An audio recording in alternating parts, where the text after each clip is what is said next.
స్వప్నశాస్త్రంలో మామిడి పండు కానీ మామిడి కాయ కానీ చిన్న పిందె కానీ వస్తే ఎటువంటి ఫలితాలు ఉంటాయి అనేటువంటి విషయం మనం తెలుసుకుందాం. సహజంగా మామిడి పండు వచ్చింది చాలా మంచిది. ఎందుకంటే మీ లైఫ్లో ఒక పరిపక్వత స్టేజ్కి మీ లైఫ్ పరిపూర్ణంగా అయ్యేటువంటి సమయం ఆసన్నమైంది అని అర్థం.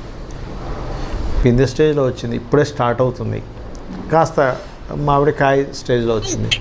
మీ లైఫ్ సగం వరకు మీరు చేరుకున్నారు, ఇంకొంచెం ఇంకా లైఫ్ మీకు బాగుండబోతుంది అని అర్థం. ఫస్ట్ గుర్తుపెట్టుకోండి ఎప్పుడు కూడా. అయితే ఇక్కడ ఏంటంటే ఈ మామిడి పండుని రకరకాలుగా వస్తుంది ఒక్కోసారి మనకి. ఎలాగా చేత్తో పట్టుకుని మామిడి పండు ఎవరో పట్టుకుపోయినట్టు కానీ, లేదా ఎవరో మీకు అందించినట్టు కానీ, మామిడి పండు చేతిలో ఉండగా చేయి జారిపోయినట్టు కానీ అట్లా వస్తూ ఉంటాయి ఒక్కోసారి. కేవలం పండు రూపంలో రాదు, చేయి జారిపోయినట్టుకు వచ్చింది అంటే